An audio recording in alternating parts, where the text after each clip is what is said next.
Listo. Ok.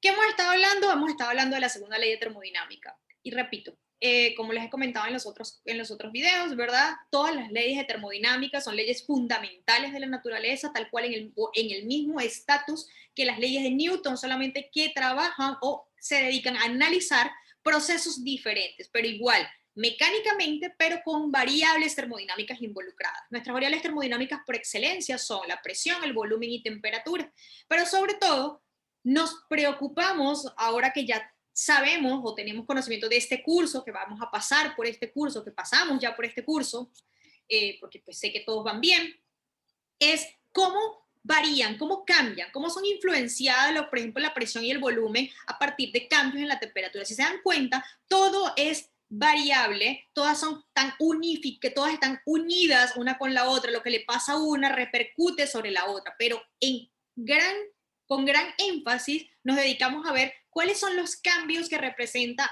cuáles son los cambios de la presión y volumen frente a cambios en la temperatura. Si se dan cuenta, ha sido una pregunta muy recursiva a lo largo del estudio de las tres leyes de termodinámica, la ley 0, la ley 1 y la segunda ley. ¿Okay? Con menos énfasis porque todavía estamos como en el proceso de entender cuál es la ley de termodinámica, cómo se relaciona el concepto de entropía con la fluctuación o cambios en temperatura, pero ya yo les había comentado justamente en esta fotico que está aquí, que incluso desde inicios nosotros hemos visto cómo evolucionan variables termodinámicas, en particular esa que vamos a llamar entropía, que está relacionada con cambios internos en esos microestados, recordando que el estado es eso que representa nuestro sistema físico y que esos microestados son como es como mirar pedacitos, ¿okay? De ese gran sistema físico que estemos trabajando. Y la pregunta es, ¿cómo responde esa cantidad física llamada entropía frente a cambios de temperatura? Esa cantidad de entropía es cantidad física llamada entropía, es una cantidad que siempre va avanzando. Entonces, eso está relacionado con lo que vamos a denominar con procesos reversibles e irreversibles, ¿ok? No se les puede olvidar también que tenemos una línea natural de evolución, que es la línea temporal. Siempre hemos visto cómo avanzan las cosas hacia adelante. Suena redundante, suena como tonto, pero muchas cosas en la naturaleza son tan obvias y esas obvias son las difíciles de explicar, ¿ok? Siempre, incluso desde mi formación de matemático y de físico, lo más difícil de explicar o de demostrar es lo más fácil o lo más obvio. ¿Okay? Por eso, porque en nuestra mente es algo natural, es algo obvio. Nunca hemos visto un proceso echando hacia atrás, siempre lo hemos visto ir hacia adelante. ¿Okay? Estoy hablando de forma natural. ¿Okay? La naturaleza tiene una línea de evolución temporal de forma natural, ¿no? Habíamos definido lo que eran procesos reversibles, y los procesos reversibles son procesos, y miren que está relacionado con un camino, ¿okay? Con un trabajo, con una trayectoria. Entonces, ¿por qué dice? Bueno, porque dice, un proceso se somete a ciertas condiciones que le permiten regresar a sus condiciones iniciales a lo largo de la misma trayectoria del diagrama presión-volumen. Entonces, en el fondo estamos hablando de trabajo, si nos damos cuenta, ¿ok? Y un proceso irreversible, pues es aquel que no nos podemos regresar bajo cierta alteración de condiciones por la misma trayectoria de ese diagrama PV. ¿Ok? Así de simple. Entonces, esto nos suena mucho. Fíjense que ahorita cuando estaba en el curso de mecánica estaba hablando de fuerzas conservativas y fuerzas no conservativas. Entonces, esta definición de procesos reversibles y irreversibles suena mucho a ese proceso, si se acuerdan, a la definición de una fuerza conservativa y no. Uno define lo que es una fuerza conservativa y niega para decir lo que no es conservativo. Entonces, como les expliqué en la clase pasada, muchas veces o el lunes, uno identifica lo que no puede ser y uno dice, bueno, esto es lo que no puede ser. O sea, uno niega la definición sin decir realmente o sin entrar realmente en detalle a lo que realmente es. ¿Ok? Entonces, eso es esto. Repito, suena enredado, pero es exactamente como la definición de fuerza conservativa y fuerza no conservativa. Entonces, un proceso irreversible es aquel proceso que no cumple con lo anterior. Es decir, no tenemos una trayectoria de un diagrama PV en la que nos podamos regresar bajo ciertas condiciones iniciales. A nuestras condiciones iniciales bajo ciertas condiciones del sistema. Generalmente esas condiciones de alteración del sistema son justamente cambios en la temperatura, por mencionar. ¿Sí? Bueno, dice, todos los procesos de la naturaleza son irreversibles, también habíamos visto esto. Porque la naturaleza es irreversible? Bueno, porque la verdad, los procesos que son los procesos reversibles no presentan efectos de disipación, es decir, de pérdida de energía, como turbulencia o fricción, por mencionar ambos. Ahora, vuelvo al mismo ejercicio, vuelvo ahorita a la misma reflexión. Vamos a definir algo a partir de lo que sabemos que no puede ocurrir. Entonces, un ciclo de Carnot, vamos a llamar un ciclo de Carnot, a un ciclo ideal, a un ciclo que no vamos a poder visualizar en la naturaleza. Es ideal, ¿por qué? Porque le vamos a decir prácticamente que en un sistema cíclico no va a haber ningún tipo de pérdida de energía, ni de trabajo, ni de calor. El punto es el siguiente. Teorizar esto, que lo hizo Sardí Carnot, ¿ok? Teorizar lo que es un ciclo de caída, por eso teorizar, es decir, es teórico. Eso es falso. O sea, ustedes por donde lo vean siempre va a haber una pérdida de energía, lo estoy diciendo aquí arriba, ¿sí? Va a haber fricción, va a haber turbulencias en fluido, etcétera, etcétera, ¿verdad? Lo que hago es que controlo. Nosotros sí tenemos capacidad hoy en día con instrumentos, con válvulas, con aislamientos, controlar esas pérdidas, aislamientos térmicos, válvulas de presión, canales para desviar mi curso y evitar sumideros, por ejemplo, ¿ok? Entonces yo sí tengo maneras de controlar, pero naturalmente no, naturalmente voy a tener turbulencia, fricción, pérdida de energía por calor, etcétera, ¿sí? Ahora bien, el teorizar esto, lo que es un ciclo de Carnot, un ciclo perfecto dentro de una máquina, ¿ok? Donde no haya pérdida, una máquina como esta, que haya calor, hay un trabajo y esto, donde no haya ningún tipo de pérdida, se le va a llamar un ciclo de Carnot. Ahora, esos ciclos de Carnot, ¿dónde ocurre? En unas máquinas de Carnot. Entonces, Sardí Carnot logró probar que ninguna máquina puede llegar, una máquina térmica, ¿no? Que fue lo que definimos por aquí, ¿sí? Esto. Entonces, acá. Logró probar, ¿verdad? Que ninguna máquina puede llegar a ser más eficiente que una máquina de Carnot. Claro, ¿cómo va a decir? O sea, si ya yo estoy diciendo que una máquina de Carnot obviamente está relacionada con ese ciclo de Carnot, que es perfecto, no hay ningún tipo de pérdida, pues ninguna máquina que no sea una máquina de Carnot va a ser más eficiente que eso. Alguien me habla por aquí. ¿Qué pasó? No entendí. Bueno, entonces, ninguna máquina va a estar por encima en eficiencia, ya sabemos lo que es la eficiencia de la máquina, que una máquina de Carnot. Dice, y todo la verdad es basado en que las verdaderas máquinas son basadas en procesos irreversibles. Claro, es que pierden energía, bien sea en calor o en trabajo. Luego, ninguna que no sea la de Carnot supera la eficiencia. Ahora, el punto es el siguiente. Una máquina de Carnot sigue 4 ciclos. Vamos a verlos acá y vamos a escribirlos en el blog. Entonces, una máquina de Carnot sí, va a seguir 4 ciclos y los 4 ciclos son los siguientes. Va a haber compresión, va a haber procesos adiabáticos o isotérmicos también, va a haber compresión isotérmica, compresión adiabática, expansión adiabática y expansión isotérmica. Eso es lo que vamos a ver. Entonces, teniendo en cuenta lo que significa o lo que representa un proceso adiabático, que ya vamos a volver a recordar, alguien me va a tener que decir otra, un proceso isotérmico. ¿Con qué están relacionados esos dos procesos? Cuando yo les digo a ustedes, tenemos un proceso diabático, tenemos un proceso isotérmico, ¿qué es lo primero que se nos tiene que venir a la mente?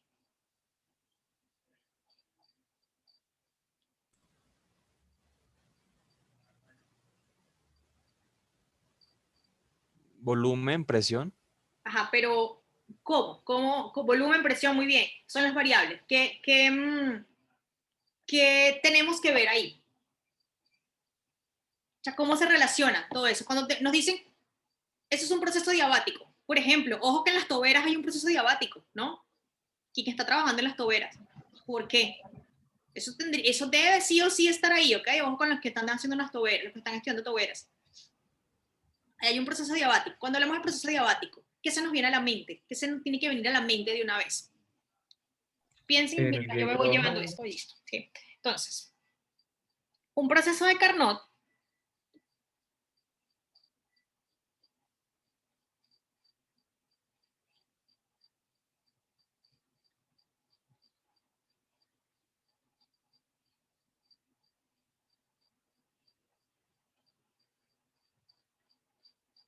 a través de 4 etapas. Miren que todavía ni siquiera hemos enunciado la segunda ley de termodinámica.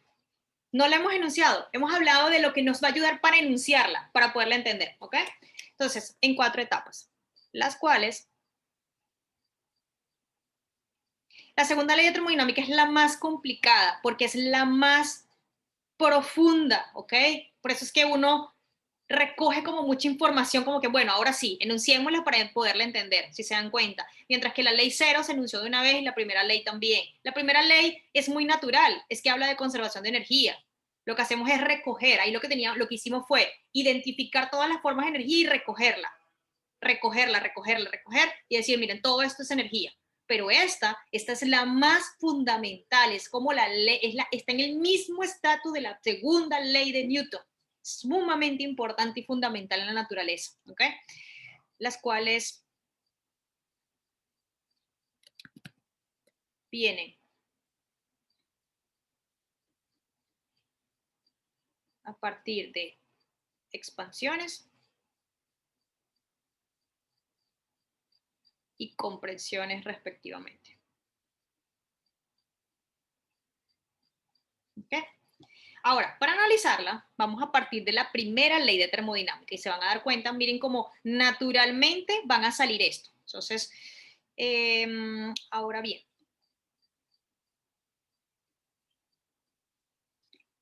esta cuenta que está aquí, si no están los libros, muchachos, me la pensé yo, bueno, pues digamos, sí o no, porque me parecía más natural verla ahorita, o sea, ¿por qué isotérmica, por qué diabática? Ya la vamos a ver. Entonces, ahora bien, a partir de la primera ley de termodinámica,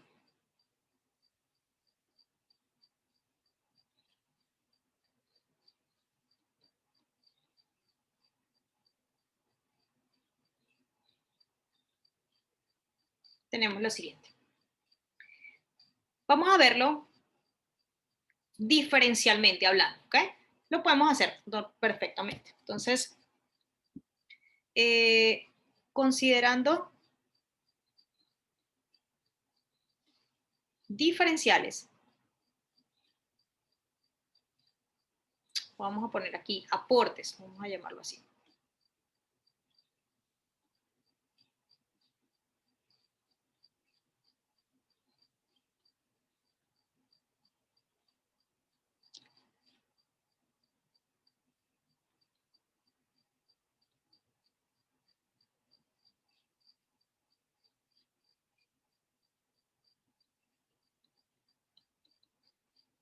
Perdón.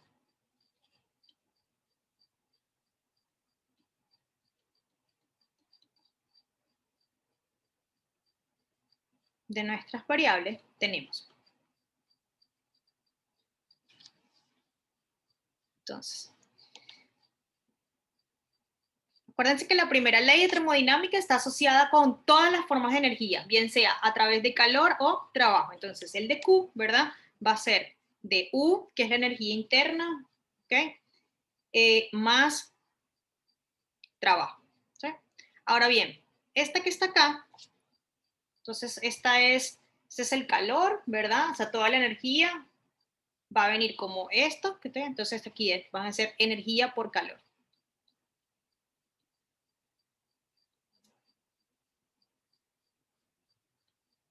Entonces, vamos a considerar aquí cambios en temperatura.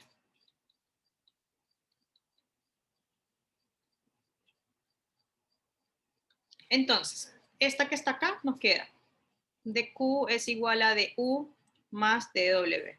Y esta, como vamos a trabajar con temperaturas, entonces lo voy a cambiar por un calor específico, ¿ok? Que es un coeficiente, acuérdense simplemente. Vamos a colocar aquí un C por dt. ¿Sí? ¿Se acuerdan? De Q, estoy despejando el calor específico por cambios en la temperatura, más un dW. ¿Ok? Entonces nos está quedando dQ igual a esto. Esta, si uno busca por internet, primera ley de termodinámica, la forma diferencial, esto es una forma diferencial, se llama forma diferencial. Lo que les va a salir es esto, bueno, esta, du más dw. Entonces, Ahora, si esto yo lo considero, esta contribución de mis formas de energía, yo la considero que viene por cambios de temperatura, que lo hemos visto, pues entonces eso va a ser un calor específico por el delta de T. ¿Sí? Ahora, el primer caso. Entonces, a partir de lo anterior, a partir de aquí es donde vamos a ver nosotros los cambios. Entonces, vamos a ver, si esa es una expansión isotérmica, ¿cuál de estos dos términos son los que son cero? ¿Sí se dan cuenta? Si es adiabático, ¿cuál de esos dos términos es cero? Y así sucesivamente, ¿ok? Entonces, a partir de la expresión anterior. O sea, no es decirlo, eso es lo que me choca a mí cuando yo veo libros así, como que no es decirlo, es ver a partir de una ley fundamental, ok, me están diciendo que es isotérmica, ¿qué ocurre? Que la ecuación solita me dé la información, si se dan cuenta, eso es lo que quiero que veamos y por eso lo planteé mejor de esa manera. Entonces, a partir de la expresión anterior,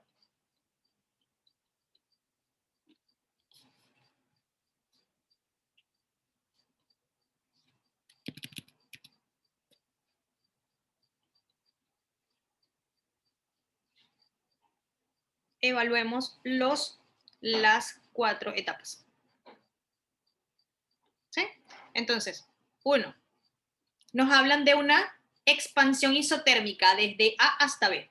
Acuérdense, estamos viendo qué son esos ciclos de Carnot, ¿ok? Entonces lo que queremos ver, que esos ciclos de Carnot, les estoy diciendo ya por definición, si digámoslo así, como establecido, siguen 4 etapas, esto que está acá, ¿ok? Entonces, punto número 1, nos hablan de una expansión isotérmica, entonces,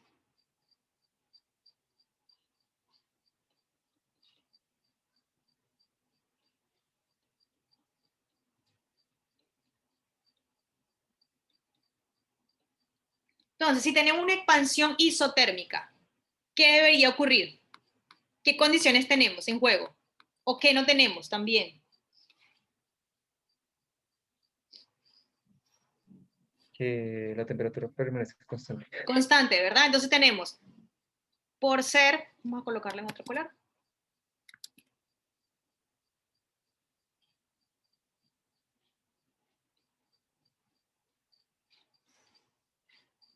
Tenemos temperatura constante.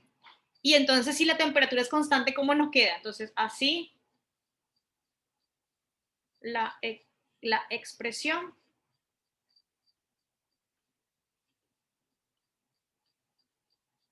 ¿Cómo nos queda? Nos queda, como T es constante, el diferencial de la temperatura, ¿cuánto es?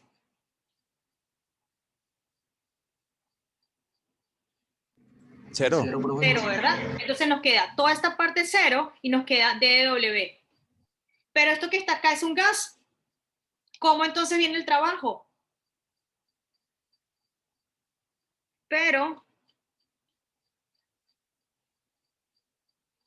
sabemos que el trabajo de un gas, ¿cómo viene?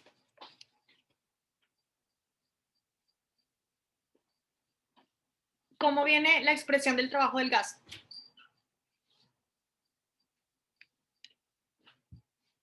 Miren, esto es un émbolo, ¿sí? Aquí hay un gas. ¿Cómo viene, cómo queda esto entonces? Esto.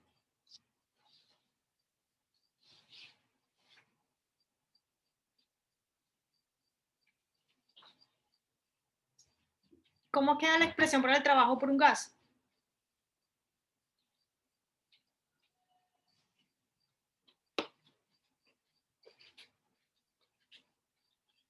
Que para específicamente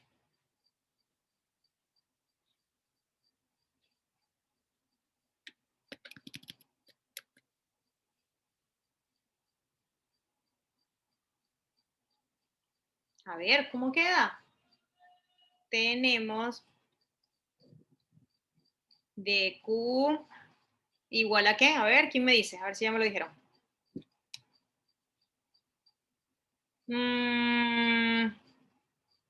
Sí, pues eso es lo que tenemos, ¿no? O sea, claro, tú me estás ahí integrando.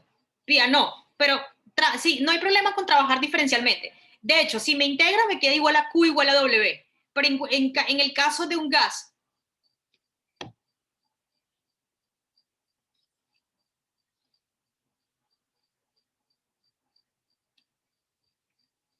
¿cómo quedaría?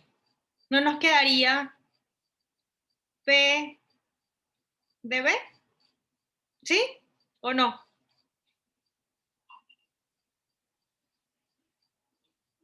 P de dB. Sí, ok, sí, ahí sí evaluamos exactamente, pero entonces me quedaría, ahí sí integramos, Daniel, ¿sí? Si integramos, entonces sí nos quedaría evaluado en un punto, etcétera, etcétera, ¿sí? Pero es eso, P de W. Entonces aquí la presión está ocurriendo en un cambio, está ocurriendo, miren, que es presión y un cambio en el volumen, una expansión, ¿sí? Entonces es lo primero. Aquí, como está aquí, el émbolo, digámoslo de alguna manera, empieza a accionarse, o con lo que empezamos a accionar, y el gas empieza ¿qué? A expandirse porque empieza a responder en contra a esa compresión que le estamos haciendo. Pero desde el punto de vista del gas, que es como lo estoy evaluando, ¿okay? Él está en expansión isotérmica, ¿sí? Entonces aquí vemos que hay que D de Q, en efecto hay una expansión.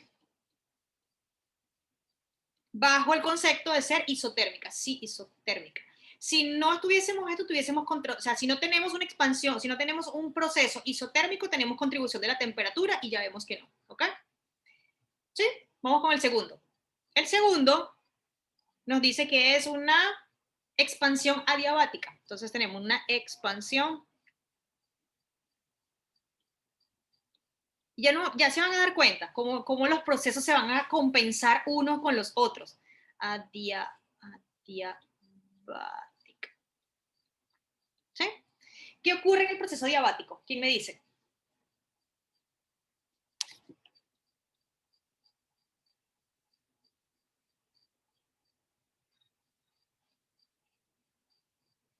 ¿Qué ocurre en un proceso Profe, diabático? digamos, ahí hay un cambio de temperatura, pero internamente del sistema, o sea, no interactúa con el exterior, lo que tengo entendido. O sea, que haya un cambio, Hay digamos, como en hay el un volumen, aislante, ¿no? y pues Tenemos un aislante en la térmico, temperatura, pero ¿cierto? interior. Tenemos un aislante térmico. Eso quiere decir que entonces todo lo que tenga que ver con la parte de calor, que es esta, ¿sí? Toda, ¿es cuánto? No intercambia, o bueno, o no hay pérdida, ¿también? O sea, calor con Es su cero. entorno, exacto. Entonces tenemos un aislante térmico. Entonces, para el caso diabático,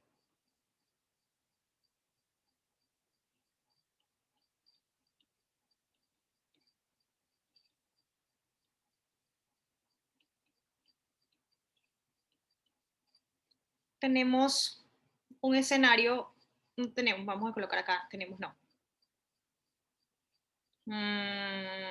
Consideramos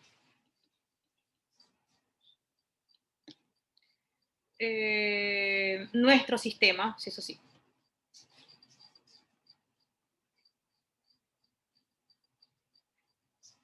Aislado térmicamente.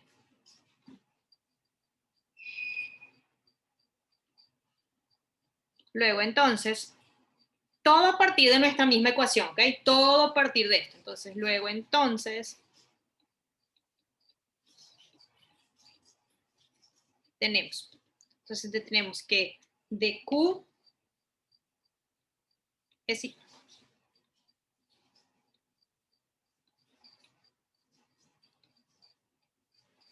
dQ es igual a 0, ¿cierto? Entonces tenemos, si dQ es igual a 0, de nuestra ecuación tenemos menos du o menos dw, como ustedes quieran, es igual a dw. ¿Sí?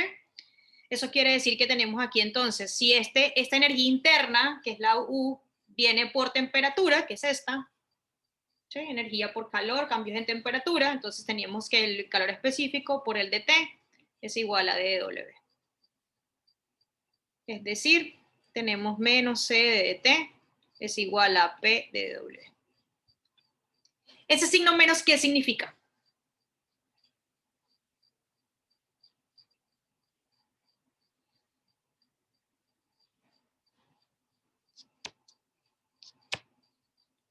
¿Qué nos está diciendo todo? A ver, miren cómo se va compensando. Piensen.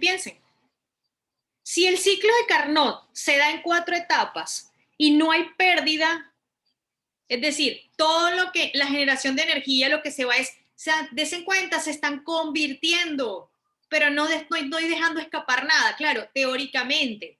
Por eso es importante. ¿Qué nos está diciendo? Mire, si yo digo, bueno, ¿qué hizo él? Pensemos, obviamente, tengo que enseñarles a ver cómo es que él hizo. Él dice, bueno, yo quiero un proceso que tenga en cuenta temperatura, que obviamente tiene que llevar en cuenta todas mis variables. Tengo las temperaturas, tengo mis temperaturas, tengo la presión y el volumen. Miren que ese es el juego, temperatura, volumen y presión. Yo quiero que si acaso se me transforme, pero no me puedo perder nada, ¿cómo compenso yo una con la otra? Expando, contraigo, expando, contraigo, expando, contraigo. Eso es lo que hace. Es como una máquina que sube y baja. Chiqui, chiqui, chiqui. Sí, eso es lo que está haciendo. Ahora, todos esos procesos tienen que involucrarme en mis variables. ¿Cómo lo hago? Bueno, uno, el proceso adiabático y el proceso isotérmico. ¿Por qué? Porque en ellos, uno, fijo temperatura, varío las otras dos. Y en el otro, anulo el calor y solamente me dedico al trabajo. Dense en cuenta, en la expansión adiabática o en un proceso adiabático, bien sea por compresión o por expansión, ¿sí? Que es el que viene ahorita, es la compresión. Estoy anulando lo que es la transferencia de calor y me estoy concentrando únicamente en ver cómo es la energía a partir de únicamente el trabajo. Y aquí, ¿qué estoy diciendo? Estoy fijando la temperatura y estoy viendo cómo es el calor, es decir, cómo es mi energía, solo a partir de trabajo. Dense en cuenta. Miren, aquí es anulo formas de energía en forma de calor y nada más me veo la energía interna. Y acá no veo la energía interna, veo lo que viene por calor y me dedico, y obviamente con trabajo. Aquí solamente veo trabajo, pero ahora que viene a partir de la energía interna. Repito, calor en forma de trabajo, trabajo en forma de energía interna. Si se dan cuenta, se anula o se compensa, no se anula, se compensa un proceso con el otro. Eso es lo que quiero que estén viendo, ¿sí? Entonces, ¿qué quiere decir ese signo menos? ¿Qué creen ustedes? Mientras voy copiando acá el tercero. Si ya expandimos, ahora vamos a comprimir. Eso es lo que viene ahorita. Entonces vamos a ver una compresión isotérmica. Estaríamos acá, en el tercero. Entonces vámonos a la compresión isotérmica. Ese signo menos, ¿qué información me podría estar dando?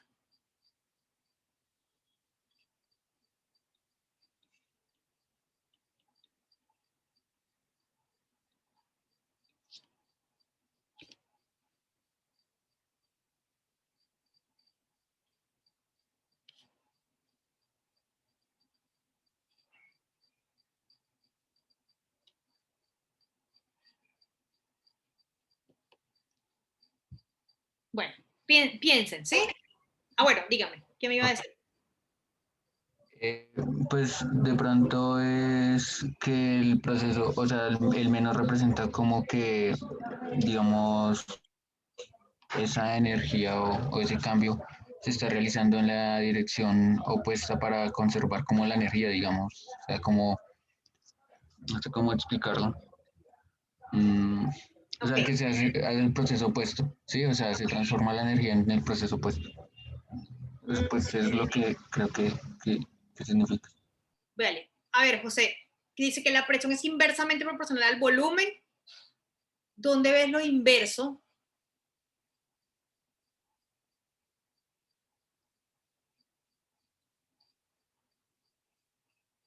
¿Dónde ves lo de inverso? Ahí no hay ningún inverso, ¿sí o no? Sí, no, no hay.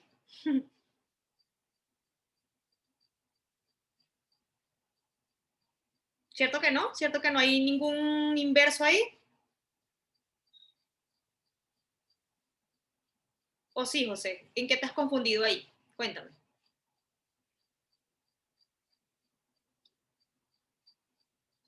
Perfecto. Digamos, o sea, yo creo que como lo que José quiere decir es, bueno, o sea, yo lo tomo, imaginémoslo como si fuera una recta, como en el eje X. Entonces, bueno, digamos, tenemos como un vectorcito de 0 a 5. Pero digamos, el otro vector también se tiene que ver reflejado, pero en la parte negativa. Exacto, sí, digamos, tiene que ser el opuesto. Entonces, digamos, como que si cogiéramos ambos ¿Sí? vectores, sí, algo así, y los sumáramos, siempre tendrían que dar 0, atendiendo pues a ese Ah, ok, que al que se no se presenta compense, el ¿será cambio. eso? Ok, Sí, bueno, pero creo que lo que está esto no queriendo es decir mi inverso, o compañero. sea, cuando ustedes me dicen inversamente proporcional, es esto, inversamente proporcional, ¿sí? Entonces, ojo con eso porque muchas veces nosotros podemos fijar en la idea, yo entiendo, pues una manera de hablar muchas veces, como lo del ano, crece exponencialmente, crece rápido, uno utiliza mucho esa palabra, pero ustedes no deben usar ese tipo de expresiones porque ustedes sí saben lo que significan esas cosas. Entonces, inversamente proporcional es esto, ¿ok? Ojo con eso.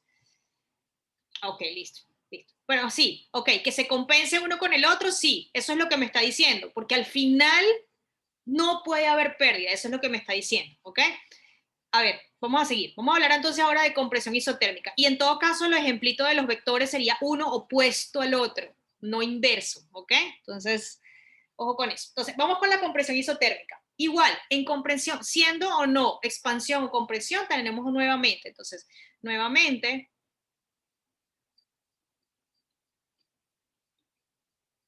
eso del crecimiento exponencial se ha visto mucho en los medios de comunicación últimamente con todo lo de la pandemia y lo utilizan muchas veces erradamente, ¿ok? Claro, el comportamiento de la curva de la enfermedad sí, pero muchas veces no es un comportamiento como tal, o sea, tiene diferentes tramos, a eso me refiero, ¿ok? Nuevamente por ser la curva, me refiero, varios tramos y no todos tienen un comportamiento exponencial, ese es mi punto. Por ser un proceso isotérmico,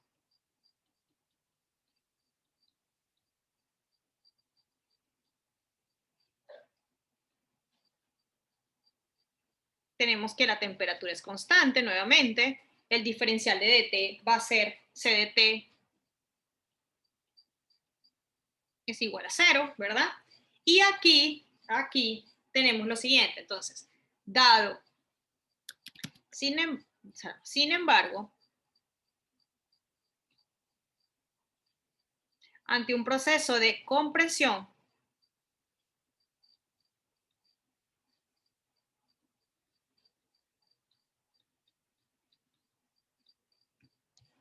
miren acá, tenemos un proceso de compresión, ¿sí? Estamos acá comprimiendo. Miren que aquí, miren todas estas direcciones de las fuerzas, ¿no? Ahora miren hacia, bueno, sí, de las fuerzas de presión, obviamente, ¿no?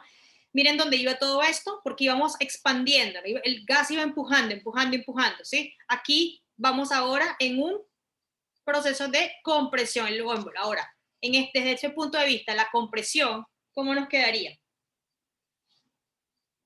¿Cómo sería la ecuación? ¿Será que queda igual que esta que está aquí? Porque ese es el proceso isotérmico, pregunto.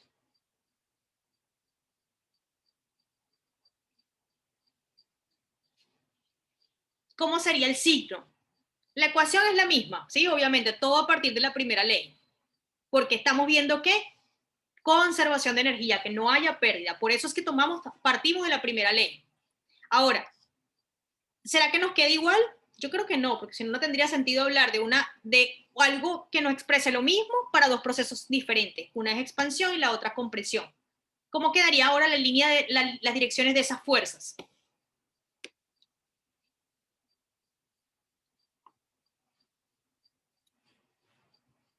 ¿Quedarían igual positivas o habría un signo menos por ahí?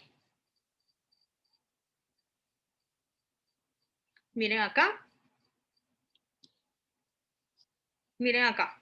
¿Hacia dónde va el trabajo y van a trabajo negativo? Y si el trabajo es negativo, ¿hacia dónde va el calor también?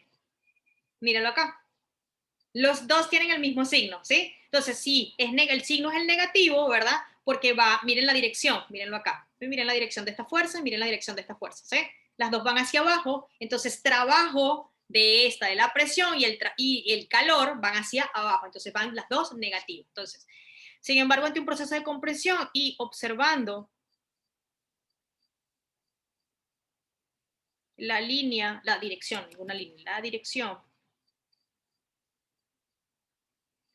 en el diagrama anterior, en el diagrama arriba, perdón.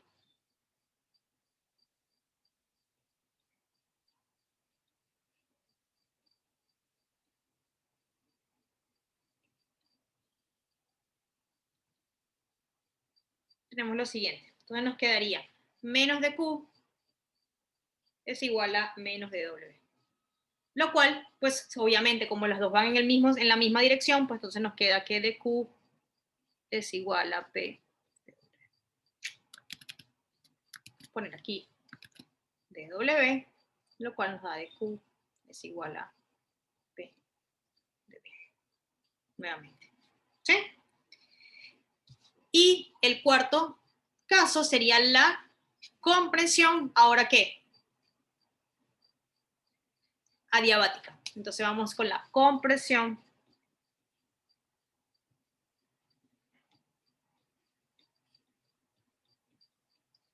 adiabática. Si es adiabática, entonces dQ es igual a 0, ¿ok?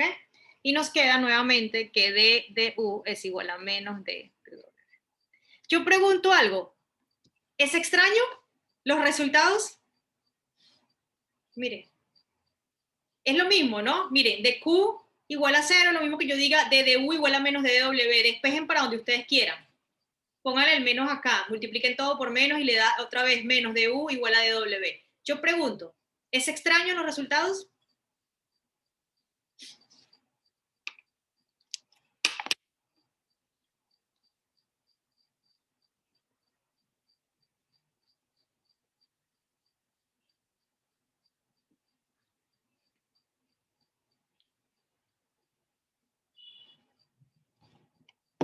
Pregunto, ¿es extraño esos resultados? Cualquiera me diría, profe, pero ¿qué lo está dando lo mismo?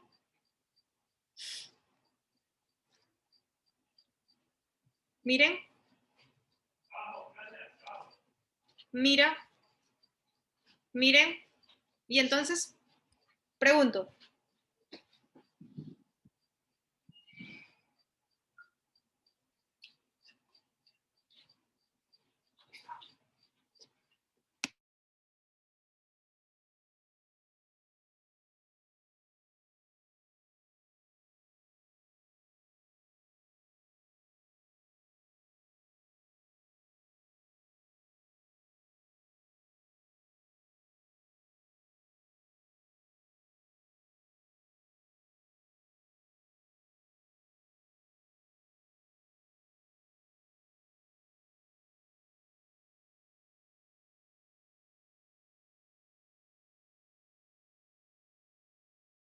Pregunto, ¿es extraño o no ese resultado?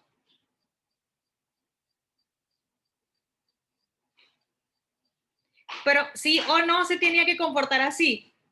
¿No se dan cuenta que no hay ninguna pérdida? Es lo mismo, queda circulando el mismo proceso siempre. Eso no es normal, porque siempre va a haber pérdida. ¿Se dan cuenta? O sea, ese es el punto que quería llegar. O sea, des en cuenta el resultado. En un ciclo de Carnot, digo, profe, pero es que eso no es posible. Claro, no lo estoy diciendo. Número uno, es un ciclo, es muy ideal, eso en la vida no pasa. Claro, por eso se llama un ciclo de Carnot. Los ciclos de Carnot no existen, son teóricos. Y son justamente para definir lo que vamos a definir como la segunda ley de termodinámica. Eso fue lo que, así fue que se dio cuenta Say Carnot. Dijo, vamos a ver lo que realmente no puede ocurrir. Y a partir de eso, veamos cómo la naturaleza tiene que comportarse. Por eso les digo, es muy importante aprender a visualizar muchas veces en física, sobre todo, y a este tipo de física. Fíjense que esta física escapa muchas veces de esa concepción de poder ver el móvil, la redundancia. Uno no ve, uno comprime un gas, ¿uno lo ve comprimirse? No, uno no lo ve, uno ve cambiar el volumen, no, uno necesita un instrumento para visualizar, si cambió la presión, ¿a qué se deberá el cambio de presión? Bueno, le subiste la temperatura, no le subiste la temperatura, etcétera. ¿Qué hiciste? No, yo lo que hice fue comprimir el aire. No, yo lo que hice fue expandir el aire, o sea, abrirle, subir el émbolo. Esto no ocurre. La naturaleza no es así. Aquí tenía que haber ocurrido, era claro que tenía que ante ¿qué hago yo aquí? Fijo temperatura, aíslo térmicamente. ¿Qué hice acá? Si se dan cuenta, si estas dos direcciones de las fuerzas fuese una en contra de la otra, el ciclo ahí sí va a perder. ¿No se dan cuenta que sí? Si yo tengo acá uno que va en una dirección y otro que en otro, yo le estoy diciendo que la fuerza sí va a hacer el trabajo en contra de la compresión en este caso. ¿Quién? El gas. Entonces, ¿Qué ocurre? Todos sabemos que si yo empujo el émbolo, el gas va a reaccionar a esa presión. Eso es lo que ocurre. Te dirán, bueno, ¿y para qué sirve esto? Sirve para definir la segunda ley de termodinámica, ya van a darse cuenta. Si se dieron cuenta que no hay cambio, eso no ocurre. Eso es un ciclo de Carnot. Ciclo muy raro, un ciclo teórico, repito, pero es para poder visualizar lo que realmente no puede ser. ¿Ok? Entonces, bueno.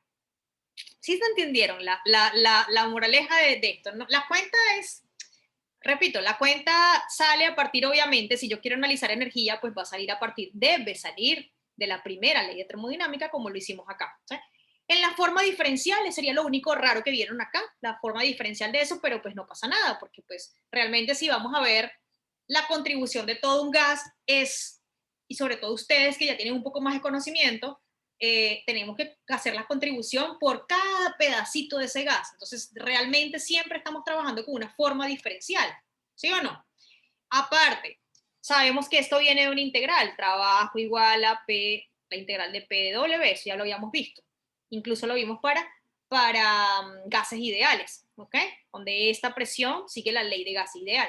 Entonces, no es extraño, digamos que lo único raro ahí es esa parte de la forma diferencial de la primera ley de termodinámica. De resto, todo bien, ¿ok? Entonces, vamos a escribir aquí, entonces notemos que ante dichos procesos,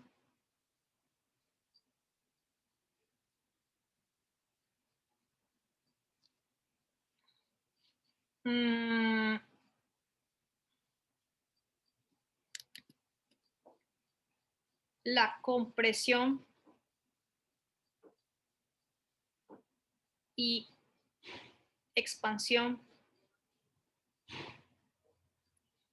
en esos procesos, no, bajo esos procesos, mejor dicho. Me refiero a los adiabáticos y los isotérmicos, esos procesos.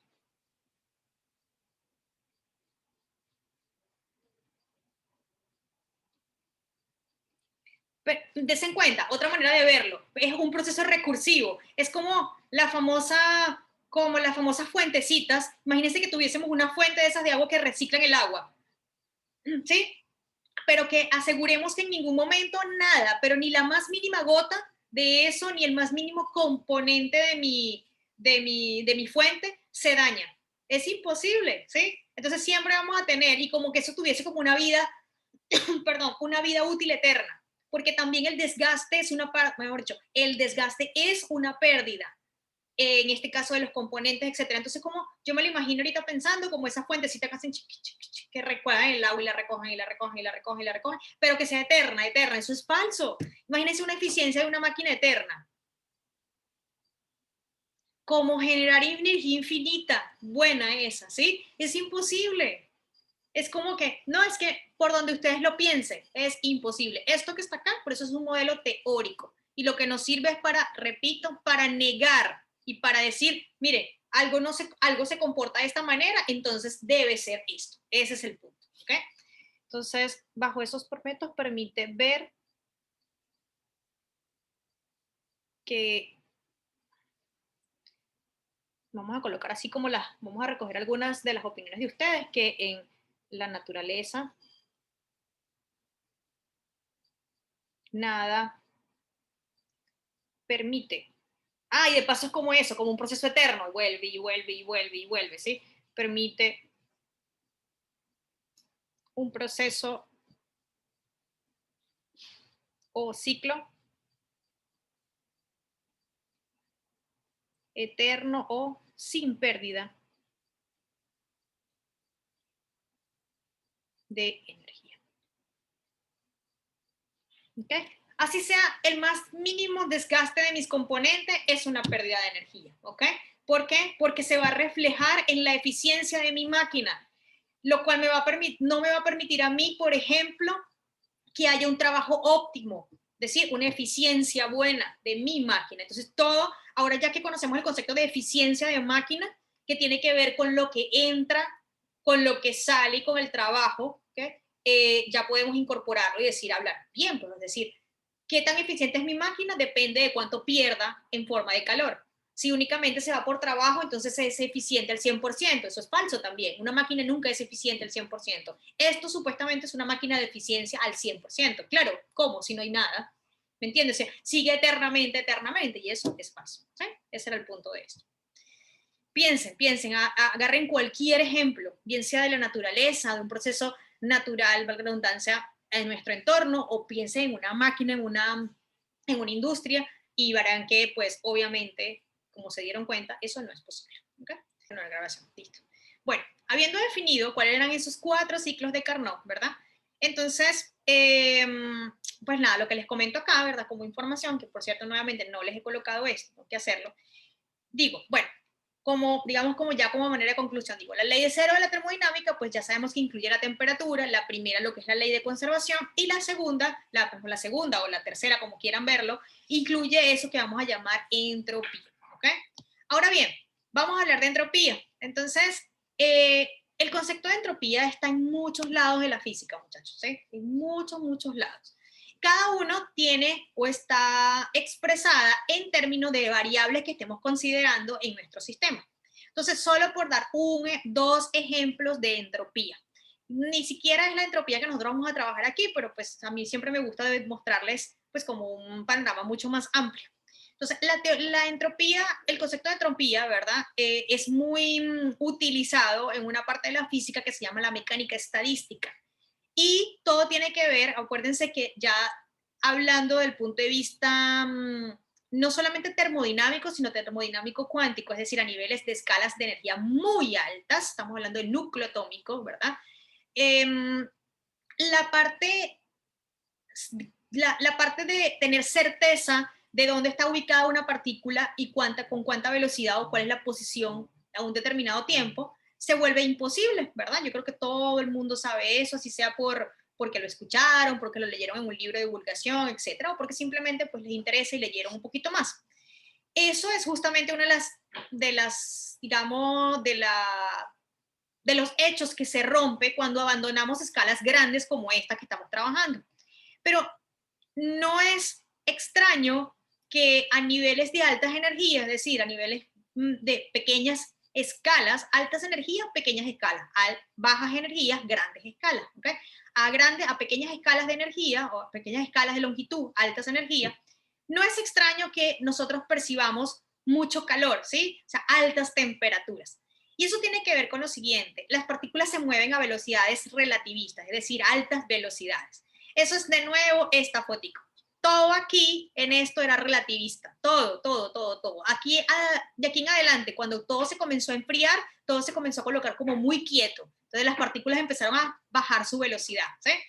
Eso es para que vean que la importancia de todo lo que hemos estudiado se refleja en todas las escalas. Entonces, a querer hablar de pequeñas escalas, altas energías, y abandonar el concepto termodinámico sería tonto, o sería no considerar toda la información.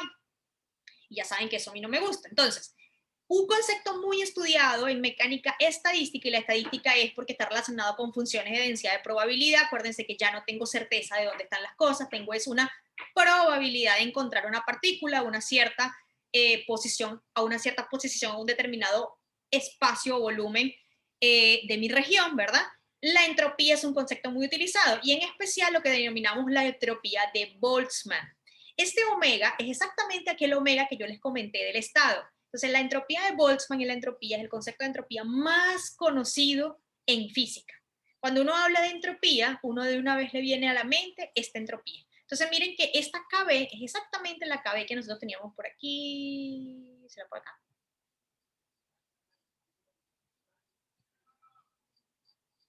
Bueno, no sé, por allí arriba, que es la entropía, es la constante de Boltzmann, ¿sí? Esta que está aquí es la constante de Boltzmann, y esto que está acá es el logaritmo de omega. Yo pregunto algo, ¿cuáles serían las unidades de esa sin decirme, cuáles serían las unidades de esa entropía? ¿Quién me dice? Sin decirme específicamente cuáles son, ¿cuáles serían las unidades de esa entropía?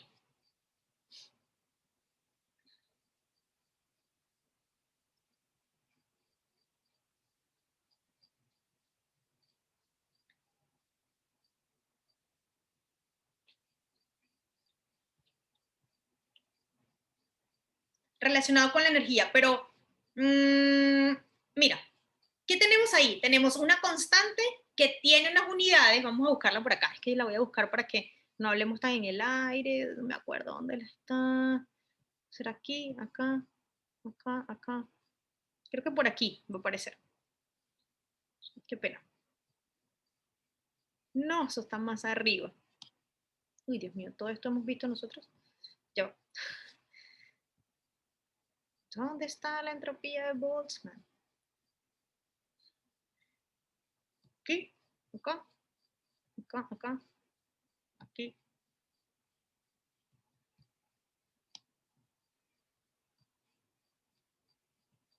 Ay, muchachos, ¿dónde está?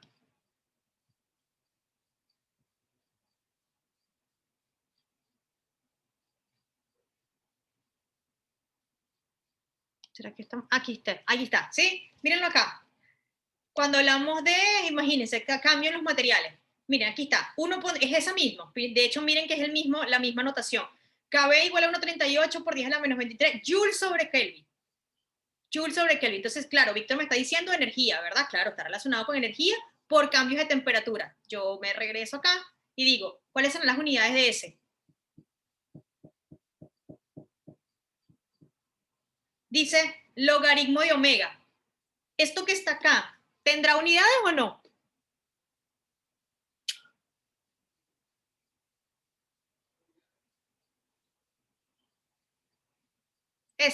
Logaritmo de omega. Es adimensional, tiene que serlo. Omega no puede tener unidades porque omega es el estado, es todo mi entorno, es todo mi sistema. Entonces, cuando yo tenga el logaritmo de algo, así como la exponencial de algo, etcétera, etcétera, el seno de algo, eso es adimensional. Las unidades de la entropía son netamente las unidades de la constante de Boltzmann, es decir, Joule por unidades de temperatura, ¿sí? En pocas palabras, energía. Así que miren que la entropía sí está relacionada con la energía por cambio, entre cambios de temperatura, algo que les vengo diciendo desde el inicio, tiene que ver con cambios de temperatura, ¿sí?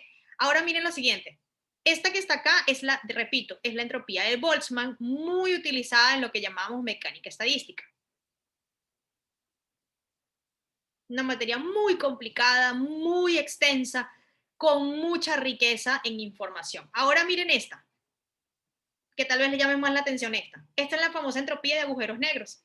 ¿Y por qué será que hay una entropía asociada a agujeros negros? ¿Quién cree? Esta, miren quién vuelve a aparecer acá. La constante de Boltzmann. Esto que está acá es la velocidad de la luz. Esto que está acá es la constante de gravitación universal. Esto que está acá es la constante de Planck. Esto que está acá es área. Tiene que tener las mismas unidades, muchachos. Y la tiene, de hecho. No, la entropía es lo que es. En el ámbito que sea, se representa dependiendo de las variables que estén en nuestro sistema. Pero es lo que es. Tiene que ser energía sobre temperatura.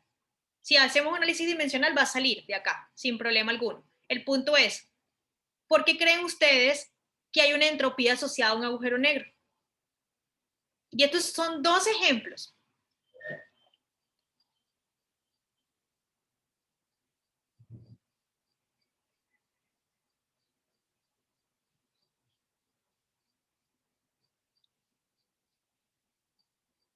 Son dos ejemplos apenas. Hay muchos más. Gravedad masiva. Pensemos de nuevo. Si vamos a hablar de entropía, estamos pensando en temperatura, ¿verdad? El punto es que quiero que asocien estos conceptos así todos complicados con lo que sabemos de aquí del curso. Entonces pensemos en temperatura, pensemos en presión, ¿sí? En ese tipo de cosas. ¿Por qué será que hay una entropía asociada a un agujero negro? ¿Quién me cuenta? Primero que todo, ¿les suena natural? Porque si aquí yo vengo hablando de macroestados y cambios en temperatura, aparte acabamos de hacer un análisis rapidito y sí vimos aparecer la energía y temperatura ahí. Entonces, como que esta creo yo que a pesar de que es la más complicada para mí, pues se ve como más natural. Pero ¿y esta? Entonces, la primera pregunta es, ¿lo verían natural asociarle una entropía a un agujero negro? Y ojo que no tiene que ver con lo que dejamos de ver, como que la desinformación, el desorden. No, acuérdense, no. Acuérdense que eso es al revés.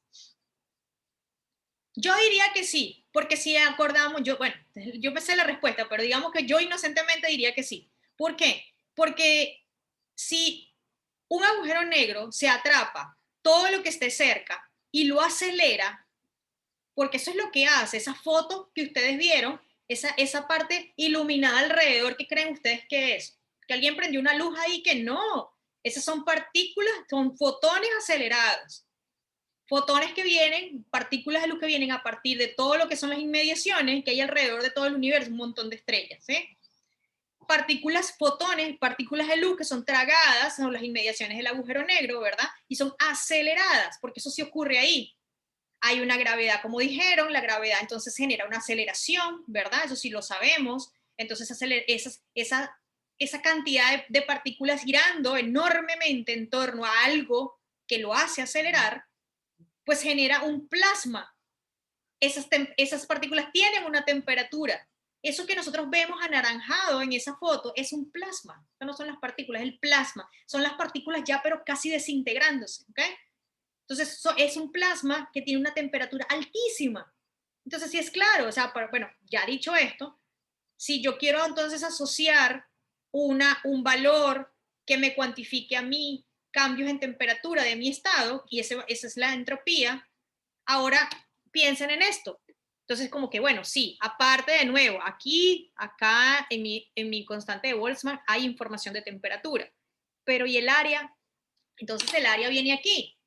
A mayor área, mayor entropía. Claro, es que ahora tenemos un área mayor a temperaturas mayores o a temperaturas menores, como lo queramos ver, ¿sí? Entonces, claro, va a ser proporcional al área, en este caso el área del agujero negro. Eso es lo que me está diciendo. Ahí es donde entra, si quieren leer de esto por ahí, donde entra eso de que entropía en agujero negro está asociado a información.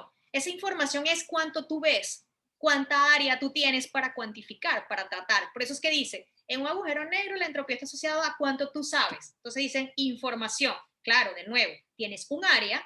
Cuando uno tiene en su mente el área de algo, tú dices, yo sé cuánto vale esto, yo sé cuánto puedo caminar sobre esa área, ¿verdad? Bueno, eso es eso, ¿ok? Entonces, claro, ahora yo tengo una información de cuánta entropía tengo, que es proporcional, obviamente, todo esto de proporcional vendría siendo, si yo saco todo esto con una constante, sería alfa por A.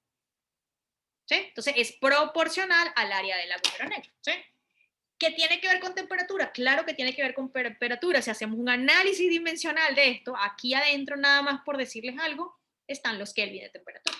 Entonces, claro, si tenemos un valor de entropía o podemos asociar una entropía a esos estados, a ese estado físico. Miren que los ejemplos se los traje por dos razones. Uno, porque son muy interesantes. Dos, porque sé que hay un interés pues, en aprender mucho más. Y dos, y tres es porque esto sería para microestados, por decirlo de alguna manera, y esto sería para grandes escalas. ¿Se dan cuenta? Esto estoy hablando de algo súper gigante, súper grande. Y aquí yo podría estar hablando de algo pequeño, en escalas o en energía. Ese es mi punto. ¿Sí? Entonces, por eso yo les quise traer estos dos ejemplos que está acá. Ahora, ¿qué dice ahora sí la segunda ley de termodinámica? Bueno, entonces la segunda ley de termodinámica, y con esto cerramos, dice, si se considera un sistema y sus alrededores para incluir todo el universo, cuando digo todo el universo es todo, ¿ok? El universo siempre se mueve hacia un macroestado que corresponde a mayor desorden. ¿Qué quiere decir eso de mayor desorden? Menos información, menos control de mi sistema, ¿ok?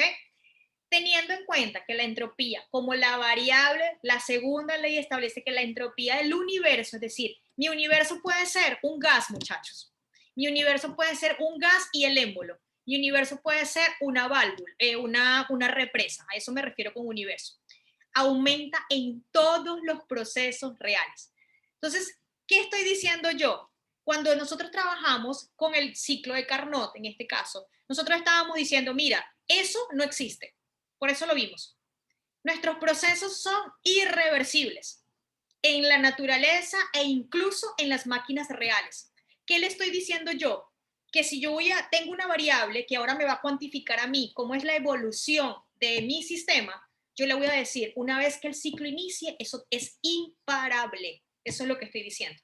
Cuando digo imparable, esa cantidad siempre va hacia adelante. Por eso siempre iniciamos esta parte hablando de esa famosa línea temporal. ¿Ok? Entonces, volvemos aquí. Entonces, ese valor de entropía siempre, este es el enunciado de la segunda ley de termodinámica. El valor, el cambio en la entropía es mayor o igual a cero, siempre. Dice, considerando que la entropía en termodinámica involucra la transferencia de energía por calor, considere cualquier proceso infinitesimal en el que un sistema cambia de un estado de equilibrio a otro. Si dQ, que es la parte asociada al calor, es la cantidad de energía transferida por calor cuando el sistema sigue una trayectoria reversible entre los estados, el cambio en la entropía es igual a una cantidad de energía para el proceso reversible dividida entre la temperatura absoluta del sistema. ¿Qué quiere decir eso? Ya va. Ya van a darse cuenta. Eso fue un trabalengua, pero no lo es. Esto que está acá. Entonces, esto, fíjense, miren lo que está pasando acá. Tenemos T de S igual a dQ. ¿Qué cambió ahí? Cambió lo siguiente. Teníamos dQ igual a T, perdón.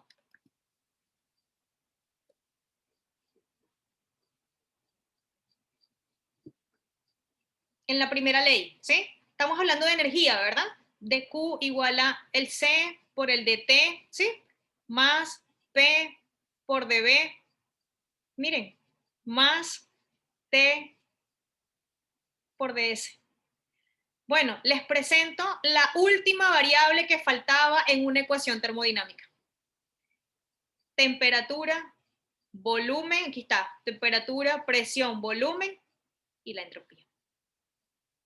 Con la segunda ley de termodinámica se completa lo que es la ecuación de termodinámica. Una ecuación de termodinámica tiene que tener en cuenta que para unos procesos es cero, una cosa, para otros procesos otra es cero y así sucesivamente. Sí, eso fue lo que hicimos con el cambio del ciclo de Carnot. Hicimos temperatura cero, hicimos energía por calor cero. Ahora, para un proceso global, uno inicia toda la energía, vamos a poner aquí toda la energía, por eso es que dice, las formas de energía en forma de calor ahora es el cambio por la temperatura. Entonces aquí miren quién varió. Aquí varió la temperatura, aquí varió la presión y aquí varió la entropía. Entonces, claro, lo que pasa es que no estábamos considerando porque no habíamos definido quién era la entropía. Ahora, repito, mi ecuación de termodinámica, vamos a ponerle E, va a ser el cambio en la temperatura más el cambio en el volumen más T por ds. Y ahí está. Esa es la ecuación global, pues yo le digo así, de termodinámica. Un proceso que involucre todos esos es raro porque muchas veces hay cambio respecto a uno con respecto al otro. Miren que acá está variando la temperatura, pero aquí es constante. ¿Sí se dan cuenta? Entonces, claro, aquí yo estoy considerando todos lo estoy considerando. Que, repito, miren que acá una es con una variable y aquí es constante. Entonces, lo que estoy es mostrándoles que sí es posible, todas las formas de energía en forma de calor uno tiene. Para procesos donde la entropía cambie, para procesos donde el volumen cambie, para procesos donde la temperatura cambie. ¿Okay? Entonces, lo que nos faltaba era agregar esta nueva variable termodinámica que nace precisamente de considerar procesos reversibles e irreversibles en nuestro sistema. ¿Okay? ¿Qué vamos a hacer el lunes? Continuar y ahora sí empezar a evaluar. Bueno, aquí teníamos un ejercicio, pero ya no nos va a dar tiempo. Era esto, evaluar la entropía, pero pues lo hacemos el lunes y continuamos hacia adelante evaluando todo lo que es esto. Acuérdense que el día 14, que es el próximo viernes, sí, vamos a revisar los proyectos, ¿ok? ¿Tienen alguna pregunta u observación?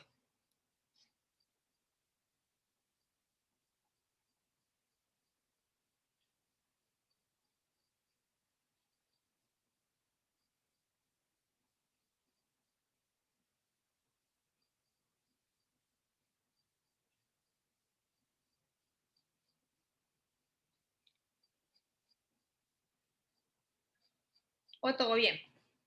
piensen en todo lo que les dije.